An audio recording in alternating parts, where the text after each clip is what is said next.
Hey guys, it's Daniel, a licensed therapist. Here I am today on the street asking people to ask me anything they want. So let's see how it goes. So this is for my YouTube channel and I'm a licensed therapist. So this isn't like therapy, but I could give you advice. You could ask me whatever you want.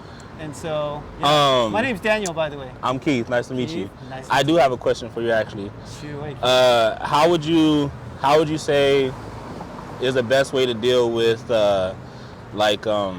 anger? Yeah. What would you say is the best way to deal with that, as far as like being in control of your emotions, not letting like outside forces like get into you, combined with like, you know, getting those thoughts in your head, you know what I mean, that kind of like just like bust you down. You're deep, man. I'm trying to get right into it. Yeah. I'll counter with a question. Okay. Why are you angry? See, because anger can come from like different places, right? And you know, when we get angry at people, that's just a manifestation of something deep inside. And so I'm gonna go ahead and guess that you were hurt somewhere, right? Like someone did stuff to you that caused you to be angry. Yeah. So I would say, what is that? I think most of it comes from frustration. I'm a father of 2 kids, so like sometimes like I work really hard and I feel like my hard work isn't being appreciated or seen. You know, I try to do everything for my kids, and then also I get angry because I have the stress of like, you know, caring for them and, you know, paying bills, you know, things like that. Like it really like gets to me sometimes, and I'm just like, how do I deal with all this? You know, because all the kids, you know, I have a 7-year-old and a 5-year-old, so like all they worried about is like, Dad, let's play. But like, you know, on the back end, I still have all this, you know, adult stuff to worry about. So that kind of gets like frustrating in a way, and you know, that makes me kind of angry. But I'd say that's where like a little bit of it comes from. Yeah, for sure. I gotta say though, that's probably normal. You got kids, you're gonna get angry, right? That's part of having kids. I got an 8, a 5, and a 1-year-old baby. So I understand. Man. So like, of course, like we get angry as a father, right? But I would ask you this, like, is there anything, if we're going into the past, right? I'll tell you, look, straight up. Yeah. So my dad's been in jail most of my life. And he came out when I was in like my freshman year of college.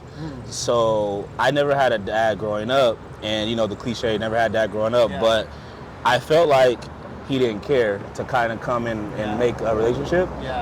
And I have an older sister and a younger brother. Long story short, he saw them graduate high school, but he was in jail for me, so he didn't see me graduate high school. And now that he's out, he doesn't really, you know, care to kind of like mend it.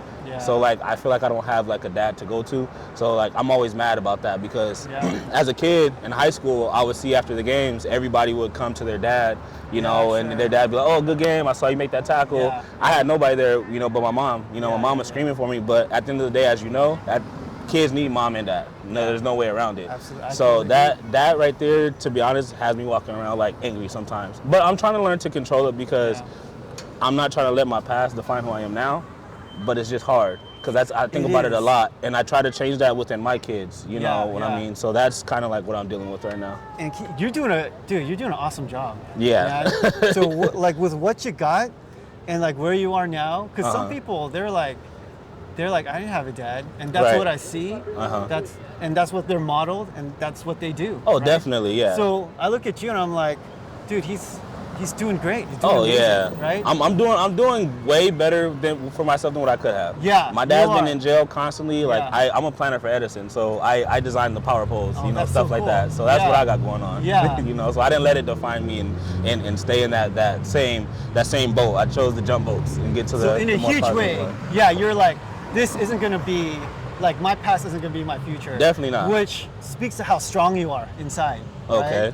Right? So you got a lot of strengths going on, right? Right. Having said that though, not letting the past define you, we have to face it and overcome that, because it's affecting you. Right.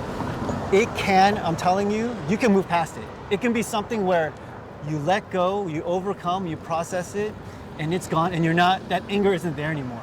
How do we go about doing that? I'm 28 years old, and this stuff is still affecting me to this day. And the thing about it is, me and my sister have talked about that too. That messes with every single one of our relationships. Whether it be my girlfriend, whether it be like my mom, a regular friend, or whoever. I just have certain like ways that I go about interacting with people because of what I've been through. Yeah, Keith, you got it, man. you know like everything, but you just have to go do it, right? So, like, how do you get over it? I'll tell you this: what you took from that experience, right? It caused you to believe a lot of things, right?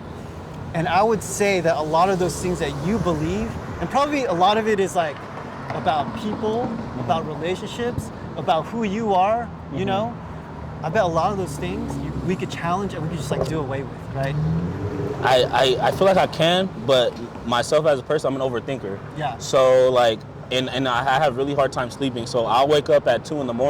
and I'm sitting there like, really? why wasn't my dad there for me? And then I carry that emotion with me throughout the rest of the day because I'm still up, you know. So throughout the whole day, I'm just like depressed and sad, and like I go through that like 3 times out of the 5-7 days out of the week. That's a lot. That's too much. Yeah, right? yeah, way too much. Too much. But we can't just shut that off. Like we can't just. There's no fix like that. Right? Okay. You asked the question, why wasn't my dad there for me? What's the answer? He made a poor decision. He made a poor decision. It wasn't nothing to do with me, but I always felt like he was running away from me. That's how I felt. So because of that, I've become really isolated as a person. She knows like I would be locked myself in the room with the PlayStation all day because I don't want to like make relationships because I always feel like someone's gonna leave me. Yeah. So that's like my whole point of it. Like I hate trying to get into anything, whether it be just a friend or whatever. Like I'm like, man, this person's not gonna talk to me ever again. Or they're just gonna up and leave, and I'm gonna be left with nothing. Yeah. So that's how I've always felt. You know. Amazing insight, right? And now we're talking about fear of being close to people, fear of people leaving us, fear of abandonment, right? If we have that fear, we can't get close to people. Because the closer they get, the scarier it gets. Right. Right? Right. And I would question, is that fear valid? Right? I hear you say the right things. He wasn't there for me because he made a mistake, right? He, for whatever reason, he wasn't able to be the father that I should have gotten. Right, correct. Right? Yeah. But I'll tell you this, kids blame themselves. Right? Definitely blame myself for it. He wasn't there because I wasn't good enough, I wasn't cute enough, I wasn't smart enough, whatever it was, I wasn't blank, right? And then we take it into adulthood, and then we see all these things happening. Right?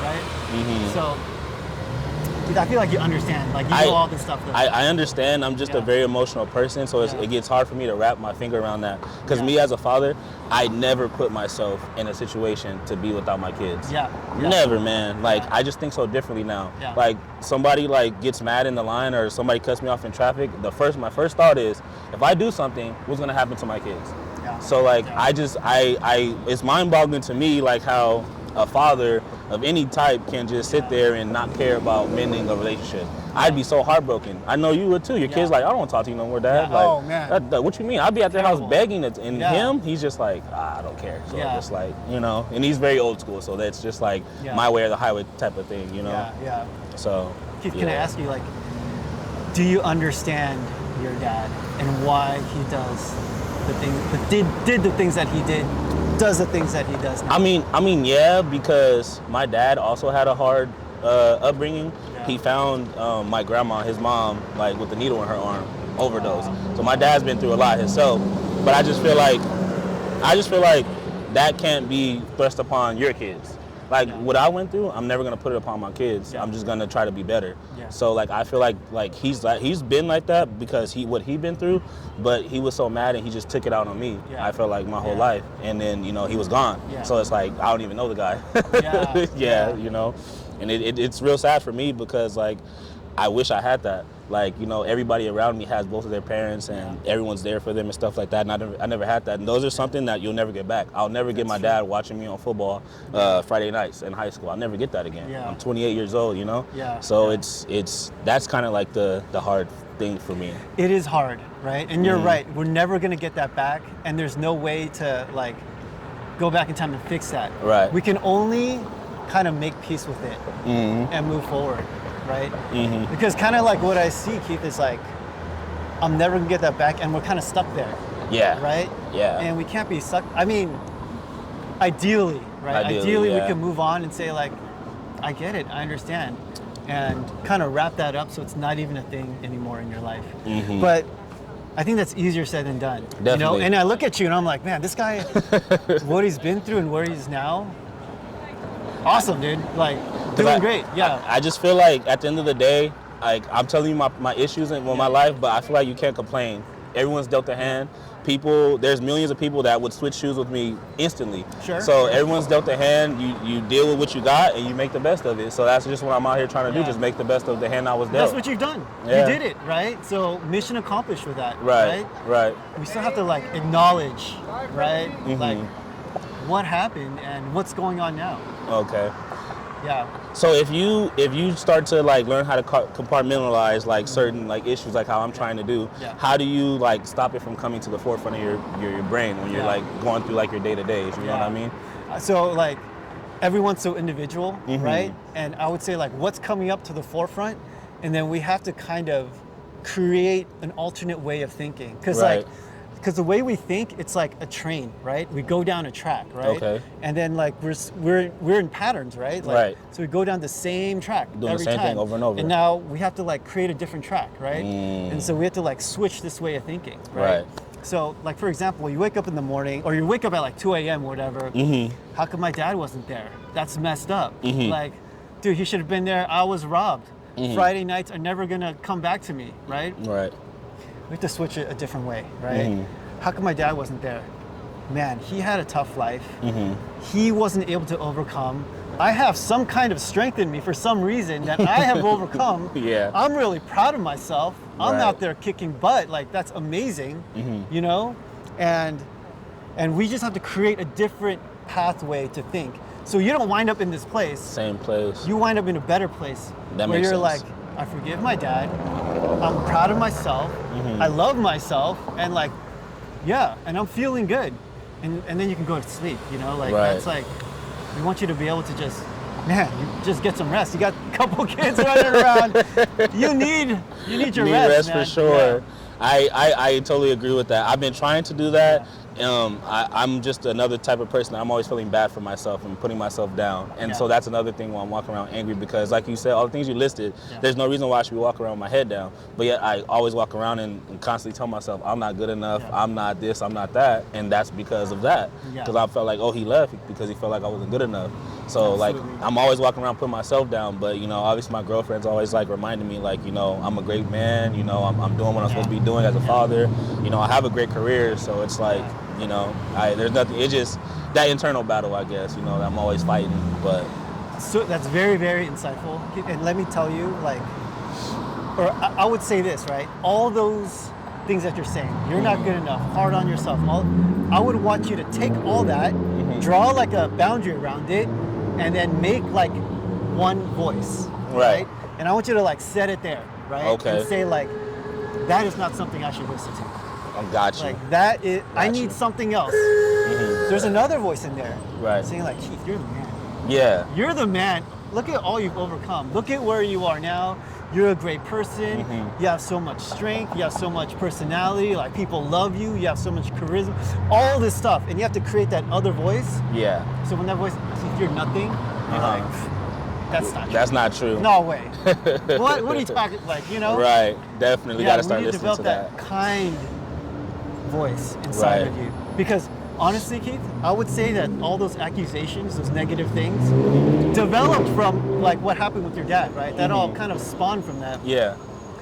It's telling you things that I don't think are true at all. No. It's just like, you're being just like, deceived, you know? And the crazy part is, I believe it. So then I go out into the world thinking like I'm this, I'm that, and it's like I'm the complete opposite. You know what I mean? So I definitely agree with that. It's crazy, man. You got me through a breakthrough, because I'm trying things, dude. I'm trying meditation. I'm trying like to compartmentalize things. I'm trying to like acknowledge a thought, process it, and just let it go. I'm trying to do different things because it really is messing with me like mentally, and it's messing with me spiritually, man. And I really want to be able to like move on, and it's just so hard because like I don't know, it's just like why didn't he love me to stay, you know? See, that's the question. that's like the $1 million question. Yeah. Right?